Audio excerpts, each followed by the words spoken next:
Perfect. Good morning, everybody. Thank you so much for having me this morning for our 8 Ways to Wellness presentation. My name is Katie, and I'm the Health and Wellbeing Educator over here in Winnebago County. So I'm joining you this morning from Oshkosh. And today we're going to think about kind of our mental health and our wellness, but not just in that mental health space, but in our physical health space and our social spaces and all of these other dimensions that make up, our health and our happiness. So the Substance Abuse and Mental Health Services Administration, or SAMHSA, has identified these 8 dimensions of wellness that we're going to focus on today. And so the University of Wisconsin-Madison Division of Extension has developed this presentation based on that work of SAMHSA along with some other research-based resources today. Before we get started, I'd love to know more about where you're joining us from today. So if you don't mind popping your name and your location in the chat, I would love to see who else is my neighbor, maybe besides Nancy, and just know where you're joining from if it's not Oshkosh. They give us about a minute just to type some stuff in the chat. Hi, Karen from Appleton, another neighbor. Hello. Fitchburg. Right in the office next to Renee Sheboygan. Oh my gosh, they're all coming in so quick. I can't keep up. From Madison, Almond, Heartland, Luxembourg. Wonderful. Some in Minnesota, Racine, Stevens Point. Thank you. Keep them coming. I love to see where everyone's from. And thank you so much again for joining and taking time out of your morning this morning to hop onto this class. So today, as we participate in this session, we are going to talk about a few different things here. We're going to learn about what those 8 dimensions of wellness are. We're going to understand as we move through how they connect and build on one another and how we can practice maintaining and building health in each dimension. We're going to figure out and understand that creating that balance is that important part of wellness. So we'll go through some tips and tricks to balance these 8 dimensions with each other. And then we'll talk a little bit about that significance of embracing support from others and how we can all kind of support each other as we move through these dimensions. So I'm seeing a lot more in the chat. Thank you all for putting your locations in there. And we're going to get started today by talking a little bit about wellness. So wellness, when we think about this term, is not just when we're not sick. It's not just when we're not ill. It's not that absence of disease, illness, or stress. But it's also, in addition to that, the presence of having a purpose, feeling like we have that optimal physical and mental health. When we have active enjoyment and involvement in things that we like to do, satisfying work and play. When we have joyful relationships and supportive relationships, that's a state of wellness. When we feel like we are just overall happy with where we are and our meaning in life, then that's a state of wellness. So again, it's not just that absence of disease, but it's the presence of all these things that we know makes life worth living. And so when we think about how wellness shows up in our life, we can think about these 8 different dimensions. And again, those are determined by SAMHSA to help us think about wellness kind of more holistically. So these dimensions are emotional, spiritual, intellectual, physical, environmental, financial, occupational, and social. And we're going to dig into each of them a little bit further in just a couple moments here. But the thing we need to kind of think about is that there really needs to be a balance among all of these dimensions in order to live our life as fully as we can. However, that balance is going to look very different for everybody, depending on maybe your individual beliefs, your priorities, your aspirations, what you enjoy doing, what you're able to be doing.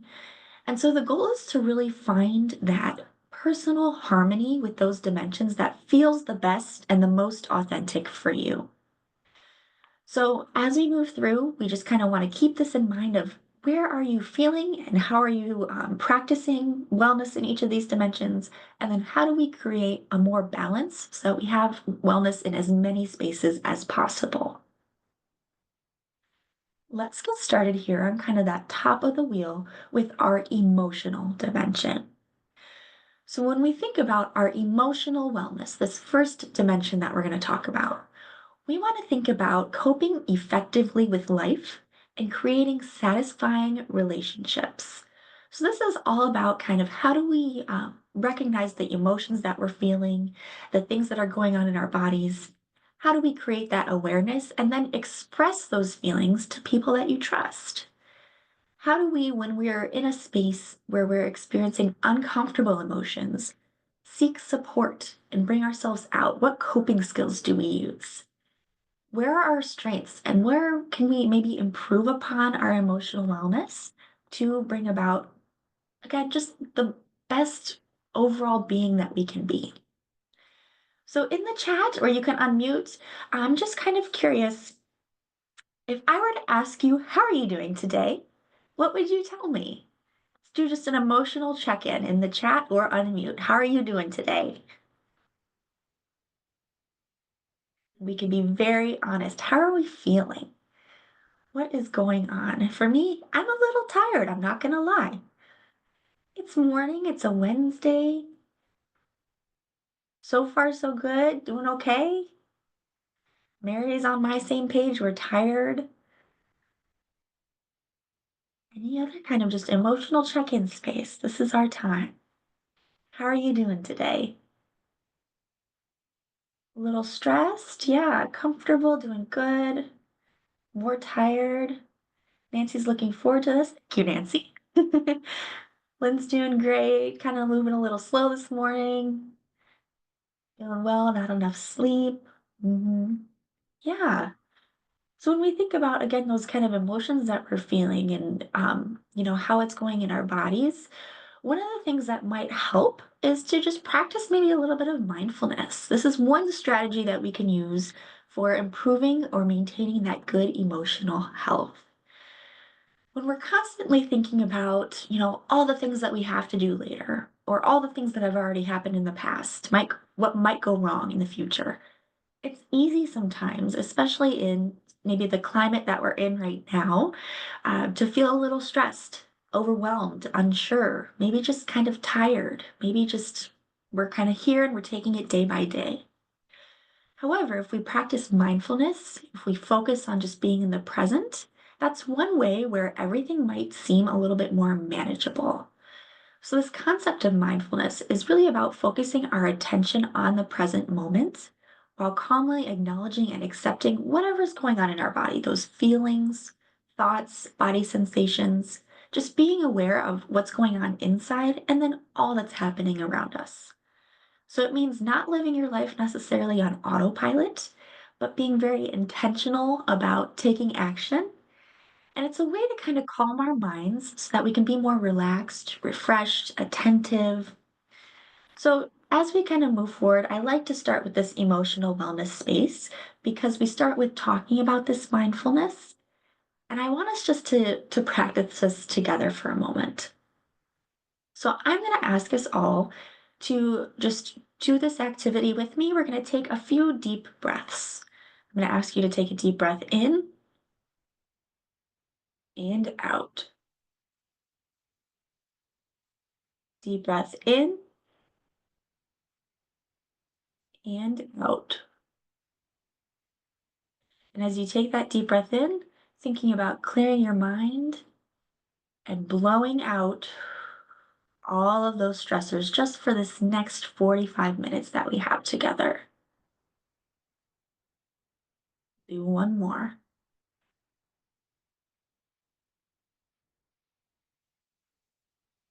Thank you, everybody. Taking some deep breaths is one way that we can just practice mindfulness and focus on clearing our mind a little bit. We can also maybe take a walk, give ourselves a moment to just have some space with ourselves. We can practice strategies like mindful eating, where we focus intentionally on our meal rather than putting the TV on or listening to music or just kind of eating things. We can find other resources in our community and practice more formally with meditation or yoga. There's stress reduction programs, there's books. But all of this kind of comes down to just giving ourselves that space to take a moment and think about what it is that we're actually feeling rather than focusing on what's next. We have any questions about that mindfulness piece before we move into spiritual dimension? We'll practice that mindfulness a little bit more as we move through these other dimensions as well as we're thinking about it and trying to be present.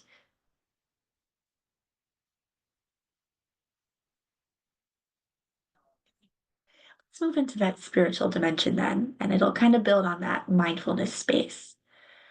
When we move and we transition from that emotional to that spiritual dimension, we're thinking now, instead of those feelings in our space, more about our sense of purpose, our sense of meaning in life, why we feel like we're here. And for some of us, I know when we think about spiritual dimensions, we think automatically about religion. And while that might be part of your own spiritual dimension and your own spiritual wellness, it's not necessarily something that, everyone has. So if you're not particularly religious or you're not really sure where you fit on that spectrum, that's okay too, because we're just going to focus for today on that sense of purpose and meaning. So, for our spiritual dimension, we want to make time for practices that enhance our sense of connection to ourself, to nature, to others, the environments we live in, the world that we are on. And this involves a lot of thinking about the values, principles, and beliefs that we find most important to us.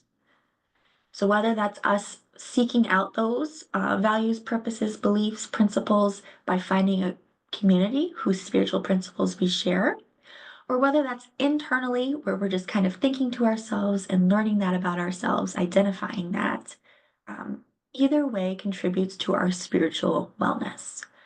Part of this also could be helping others when they're in need and kind of sharing that meaning and purpose to uplift others and make others feel well, which actually does bring about positive emotions for us to do things like acts of kindness or to feel helpful and useful too. So, for the spiritual dimension today, we're going to talk a little bit more about beliefs and values, and then we're going to go into identifying what some of those might be for us.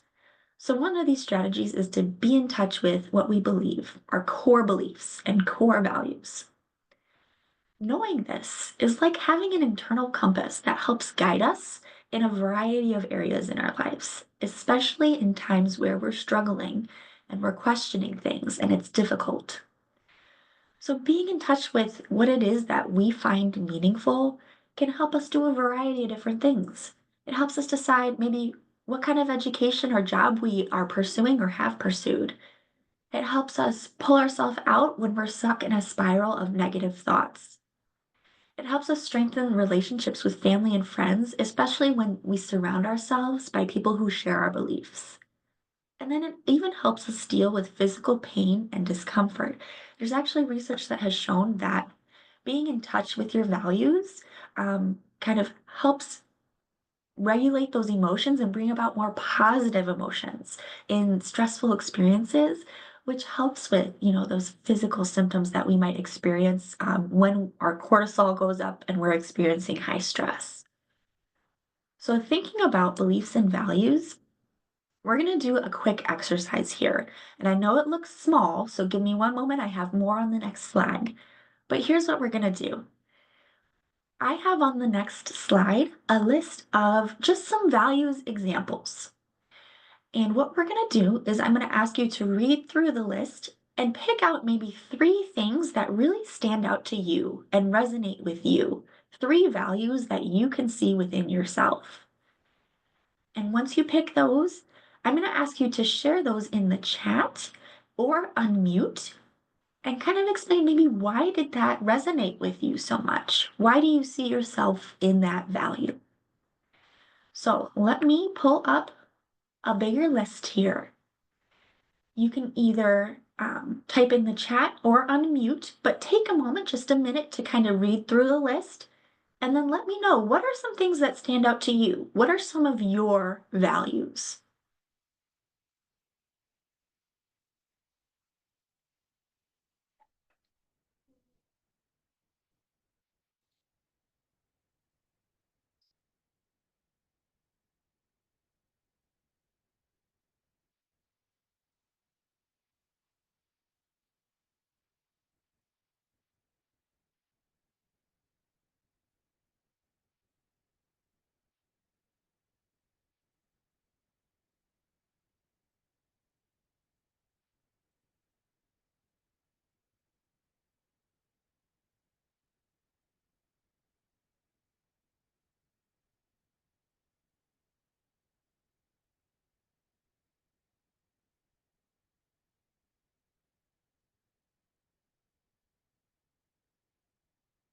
I'm going to give us just a little more time to kind of look over the list. I know it's a lot of words on here. And then whenever you're ready and you've kind of identified just a couple things that stand out, please feel free to unmute or pop into the chat. I'm seeing a few things in the chat already. Family, friendship, health, giving back, kindness, honesty, inclusion, balance, integrity, respect, honesty again, curiosity, gratitude, and humor, integrity, perseverance, trust, faith, kindness, truth, belonging, health, family, kindness, compassion, perseverance, understanding, faith, gratitude. Absolutely. There is no right or wrong answer here. Would anyone be willing to unmute and share maybe why they chose some of the values that they chose? Do we have one brave volunteer who'd be willing to unmute?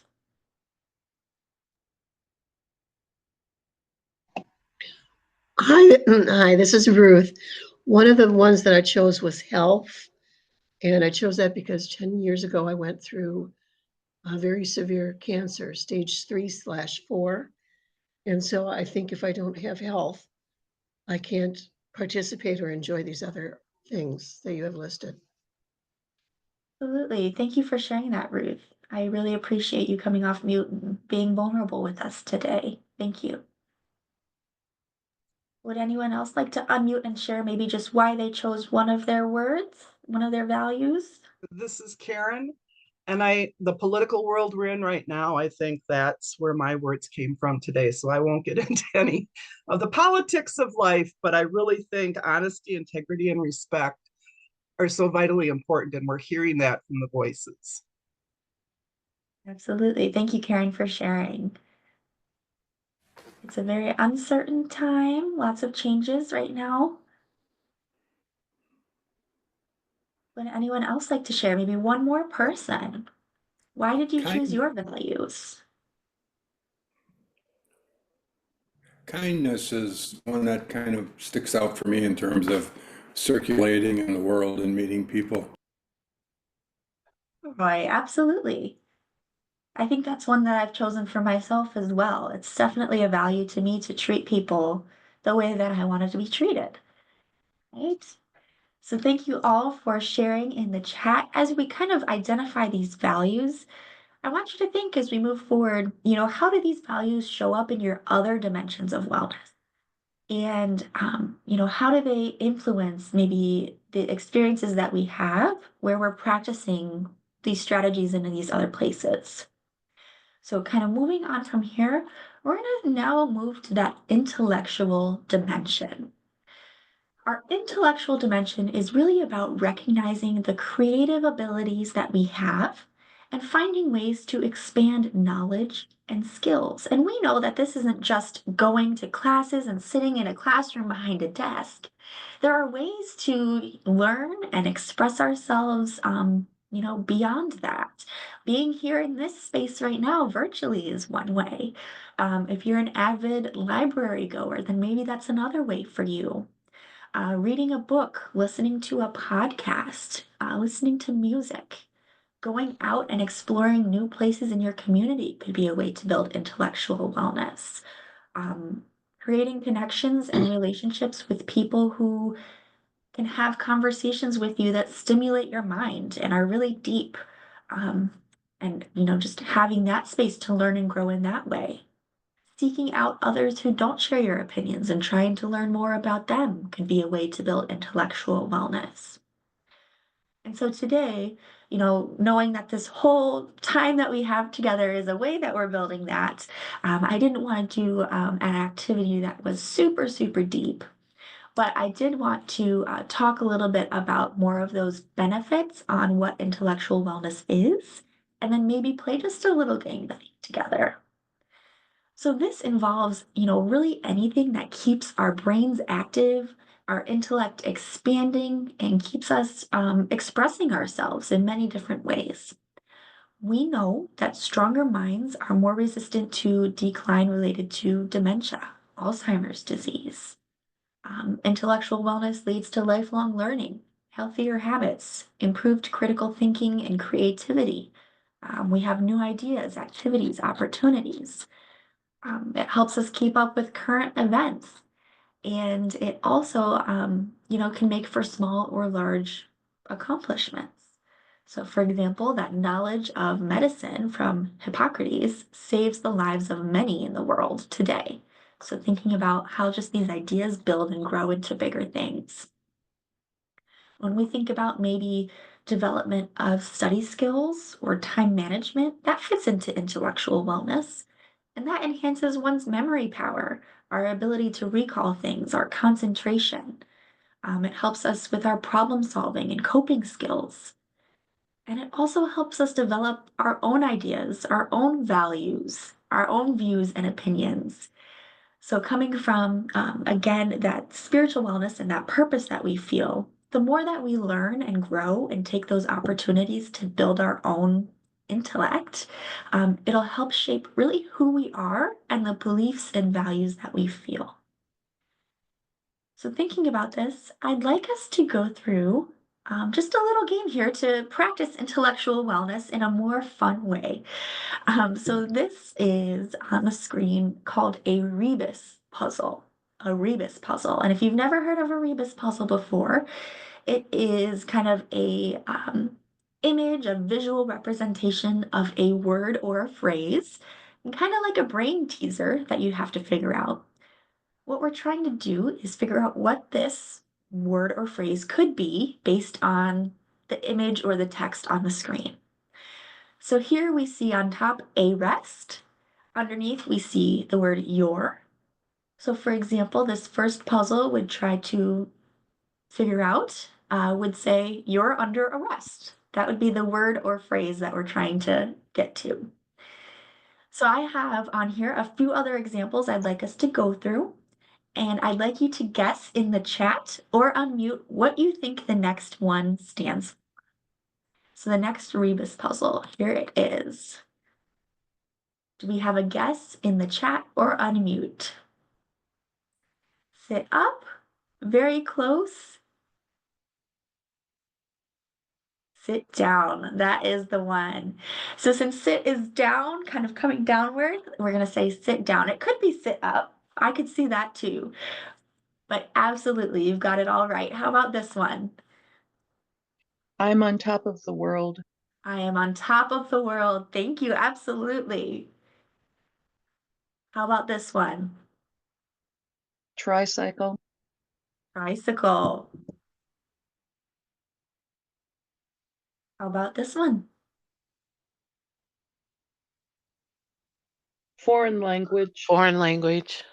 Foreign language, absolutely. How about Sandbox. sandbox? Thank you, Jody. We have three more. High chair. High chair. A chair. Broken heart. Broken heart or heartbroken too, if that was your first guess. This is going to be our last one. Here we are. Read between the lines. Reading between the lines. Thank you all. So these again are called rebus puzzles, R-E-B-U-S. And they're just a fun brain teaser. It's another way that we can build that intellectual wellness is by doing Sudoku puzzles, brain teasers, crosswords, right? Just little things. And so some of these might be a little bit easier to get, but there are also harder puzzles too. And if this is something you enjoyed and you thought, oh, that's different, that's fun, there are so many available that you can look up and try your luck at online. But thank you all for participating in this little activity here with the puzzles. Do we have any questions about intellectual wellness? Okay. Move then into our physical dimension of wellness. And this is probably where when we think of wellness and we think about our health, kind of tend to go to is how do we keep our bodies strong and actually take care and fuel, our actual vessels. So this is recognizing a few things. Maybe it's that physical activity that we do, the diet that we keep, how we sleep, keeping up with our nutrition, making sure we have fuel for our body. And so there's a lot of different things that we can do to practice that physical wellness and the physical dimension. It's something maybe as formal as going to the gym or taking a walk or being in a space where you're around other people being active. But it could also be, finding other ways to be active too. Taking the stairs instead of the elevator, pushing a shopping cart, mowing the lawn and going outside, dancing around the house as you clean and listen to music. Um, when it comes to nutrition and a diet, it can be something as formal as, looking at all your food groups and making sure you have each on the plate. Or it could be as informal as I need to eat a vegetable today and I'm going to try to, have here and there my snacks. When it comes to sleep, we'll talk about that in a little bit more detail in just a second here, but making sure that we get enough and that we are prioritizing good sleep that makes us feel well rested in the morning, but also making time if we don't feel physically well and we don't feel like we have a good sense of health. I know that was a value in this group to seek additional advice and services, whether it's from a primary care doctor, whether it is from a dietitian, whether it's from your physical therapist, whoever it is that you have as a resource, to make sure that you're constantly checking in with them and taking care of your physical body. So we talked a little bit about good sleep earlier, but we wanted to dig a little bit more into this. Excuse me, the benefits of good sleep. There are so many things that we can do to improve that physical well-being. And we remember too, our physical body and our minds, our mental health is connected. So being low in this physical wellness dimension can not only impact our bodies, but also our minds, our spiritual wellness, our sense of purpose, our sense of meaning, our interest in new things, our ability to actually try things, right? So let's take a little bit of a look at sleep as maybe one of these ways we can improve physical wellness. Good sleep practices are important to that physical well-being. Um, and before we kind of get into this, I'm just curious right now, when you think of your own sleep schedule and your own ability to get good sleep, about how many hours a night do you sleep for? Do we want to put that in the chat? Just how many hours a night do you estimate that you sleep for every night? We'll wait till you get a couple of responses. Some days for me, I admit it's about 5. Other days, it's probably in the 9 section. I'm seeing everything from 5 to 6, 7, 8, 6 to 8, 5 to 7. Some of us get 9 hours, 8 or more. Excellent. It's sounding like a lot of us in this room are kind of where we want to be, right? Um, so ideally, our estimate for adults is that between 7 to 8 hours of sleep a night is the most scientifically ideal amount of sleep that we'd want to get. Now, if you're getting a little less than that and you still feel well rested, That is wonderful because that is, again, kind of just an estimate. It's a personal number.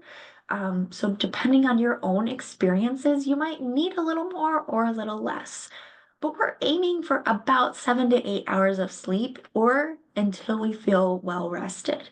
And I know for some of us, we're like, well, no amount of sleep will make me feel well rested. And I feel that way sometimes too. But 7 to 8 is always a good estimate. Now we could also, use some of those maybe spiritual practices with mindfulness and emotional practices with mindfulness, and do things like yoga or meditation before we go to bed to help us get in that mindset of winding down after a long day.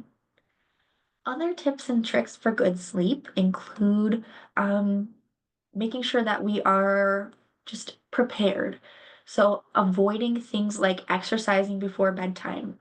That gets our heart rate up, that gets us kind of moving. It brings about hormones that make us more awake and excited. So, we don't want to do that right before bedtime.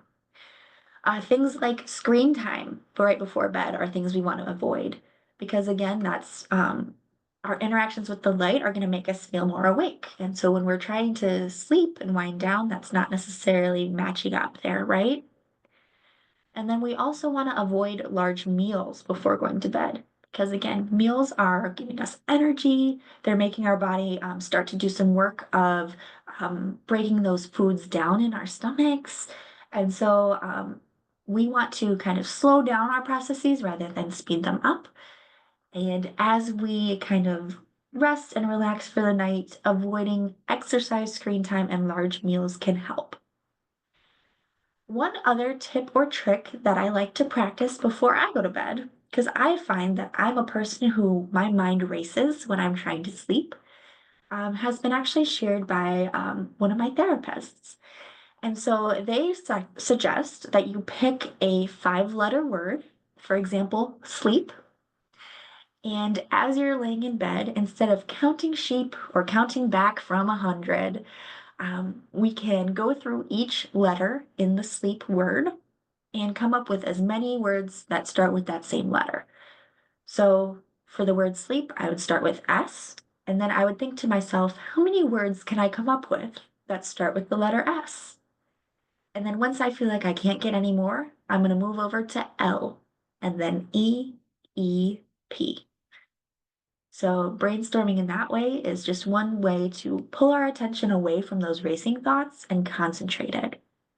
We know that we are never ever going to have our minds be completely blank, and that's okay.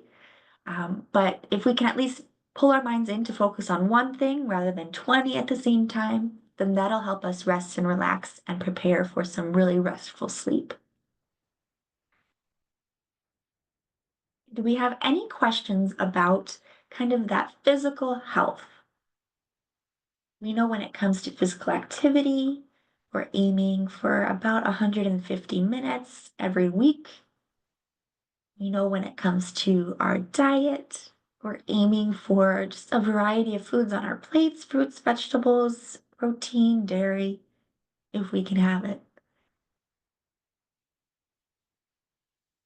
All right. So we're going to move then into our environmental dimension. And this is about achieving good health by occupying pleasant and stimulating environments that really support our well being. So, considering the space is not just outside in nature, but in our homes and in our offices and, just wherever that we can go that make us feel good.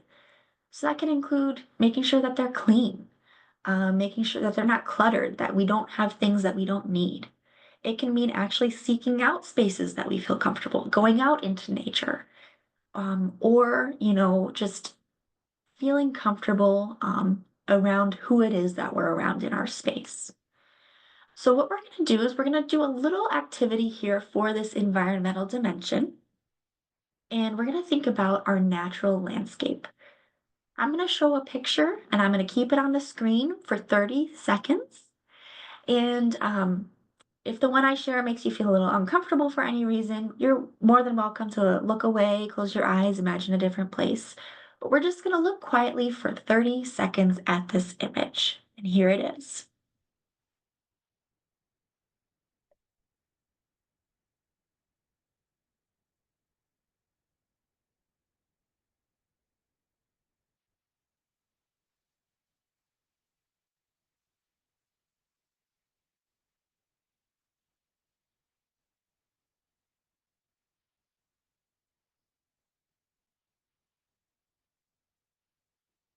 We'll do another 10 seconds.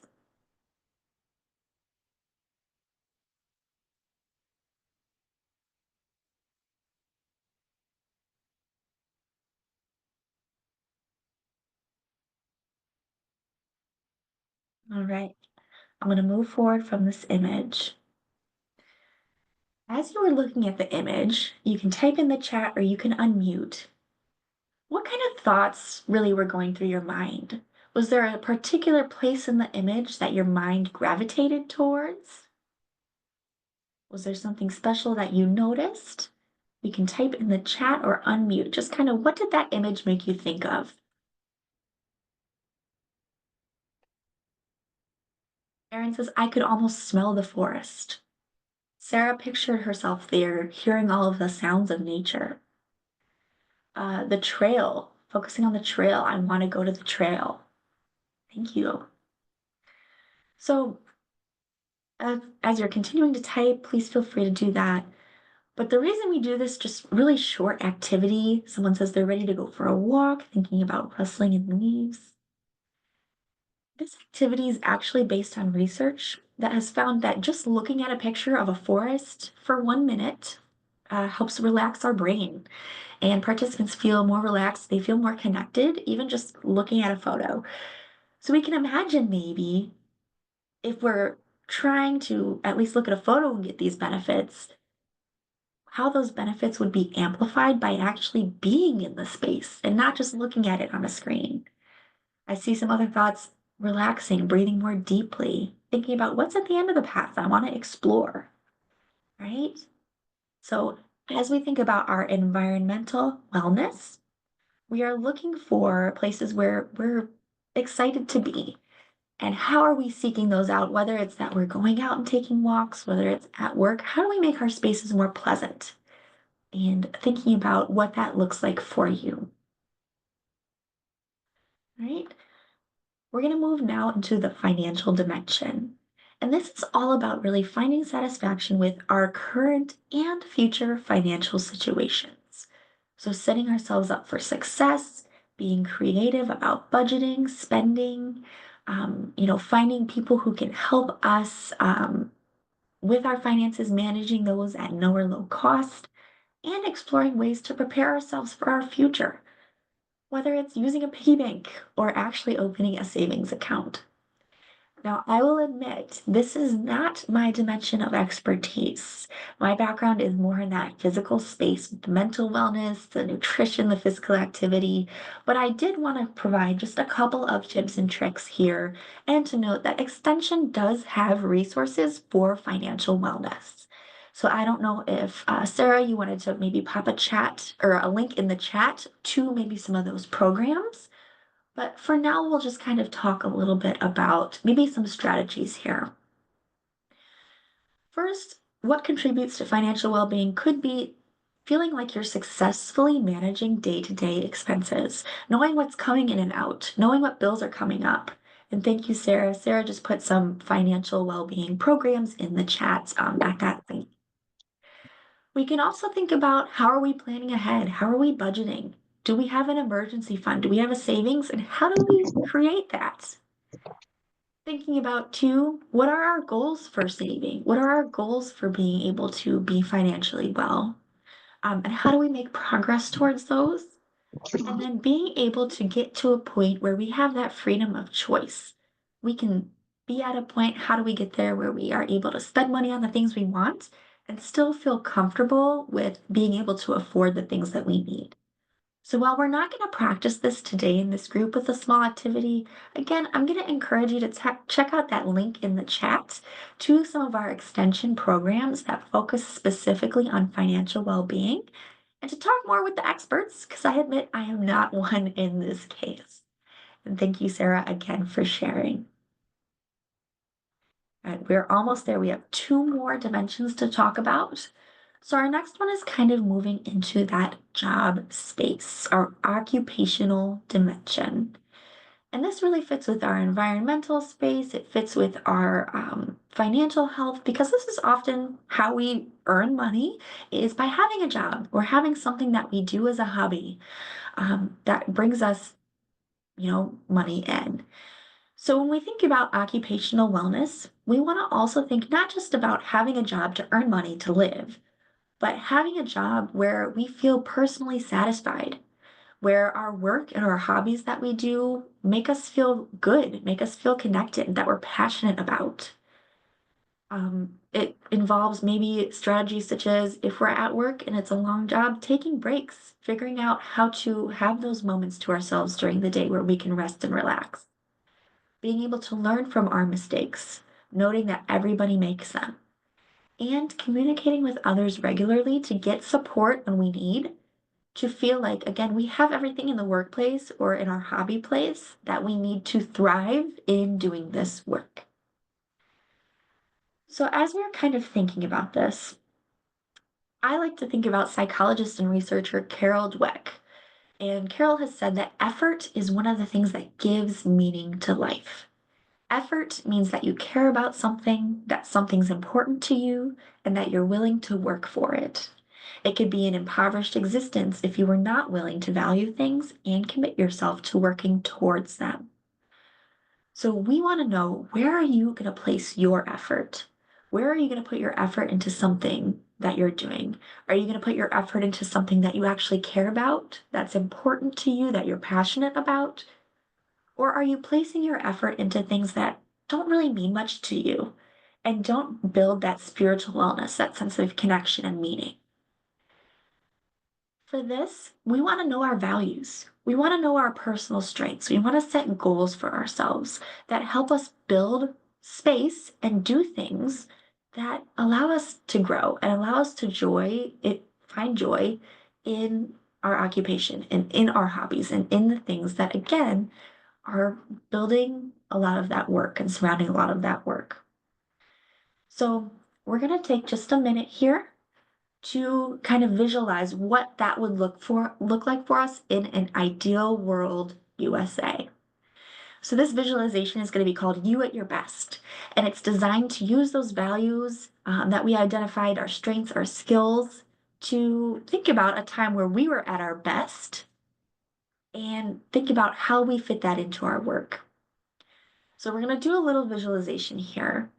And I'm going to ask you just to start to close your eyes if you feel comfortable, or to choose maybe to look at a space on the floor in front of you and focus really softly as I walk through this visualization. I want you to think of a time when you were at your best. Maybe everything was going well. Maybe you felt successful. Maybe you felt really happy from doing some type of activity. Maybe you felt really accomplished, but you were on top of things. You were confident. Maybe it was at work, maybe it was at home, but just think of a time where you were at your best. And we're going to try to fully recall the scene. I want you to think through what was happening when you were at your best. Who was there around you? What were you doing? What was everyone else doing? Where were you? What are some of those feelings that you experienced at your best?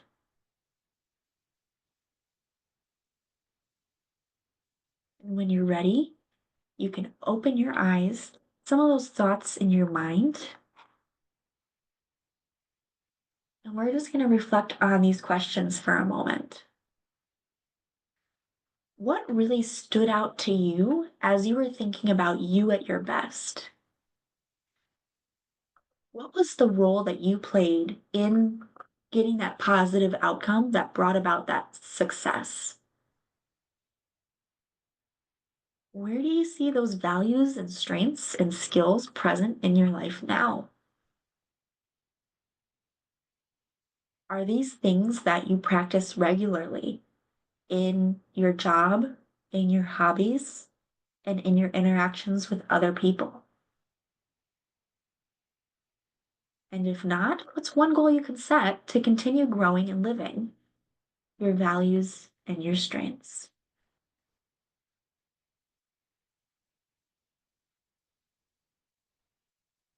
Would anyone like to share in the chat or unmute just one or two words that describe how you felt going through that activity of you at your best?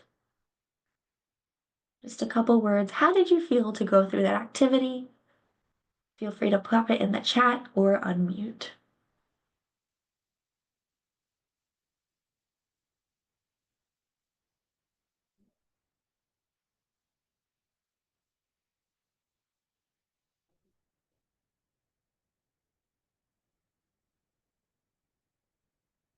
Very confident, some joy, empowerment, content.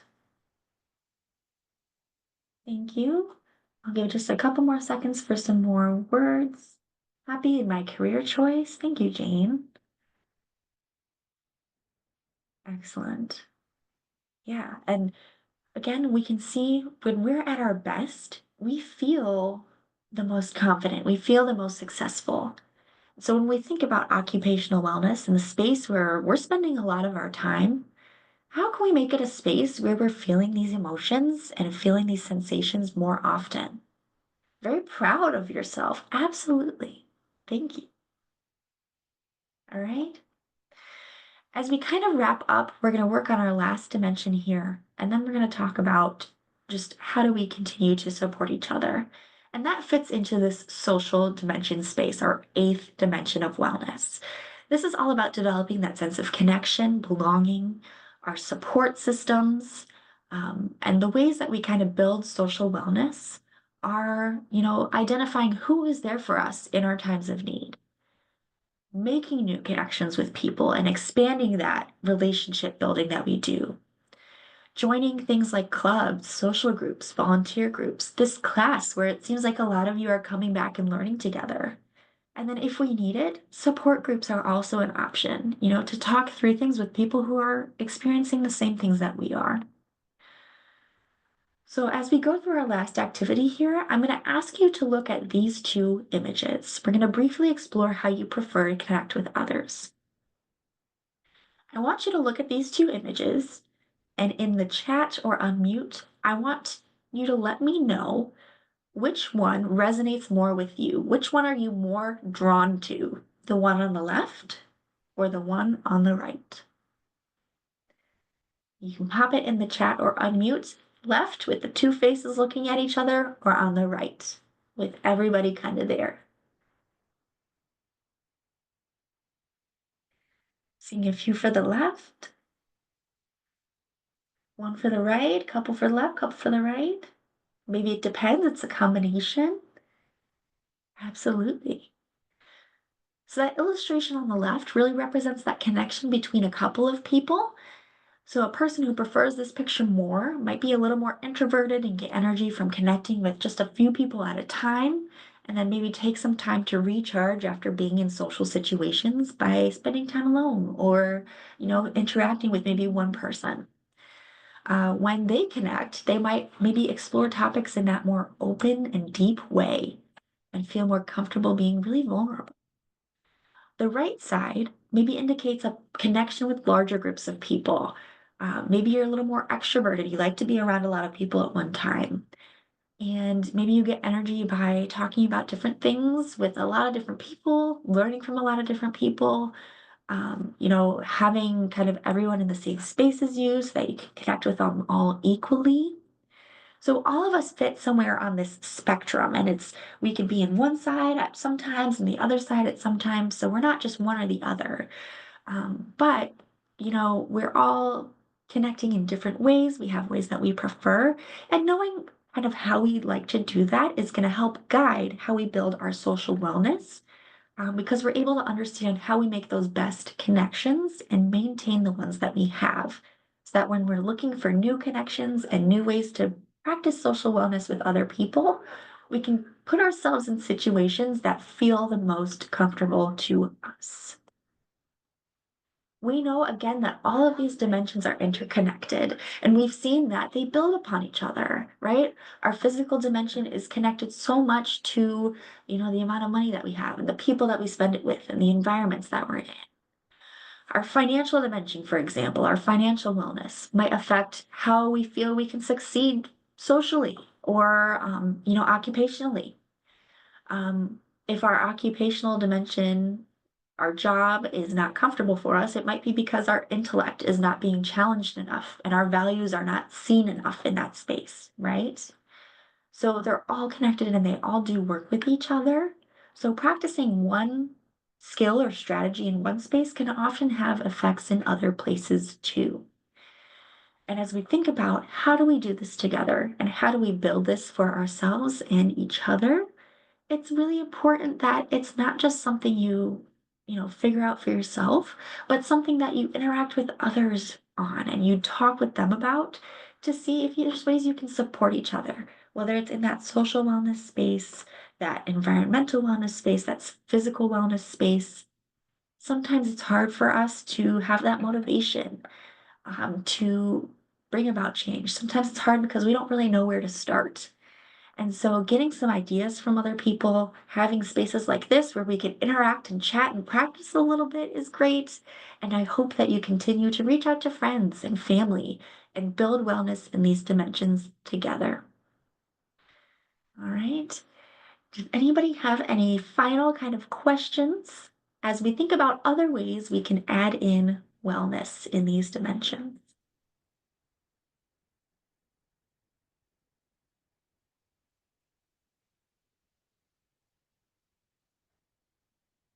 All right. Here are some references. I know the slides are sent out, so if you're interested in learning more about Sansa's 8 dimensions, I suggest you take a look at some of these different spaces. But if there are no other questions, then thank you so much for your time, and I'll pass it back to Renee and Sarah. Thank you, everybody.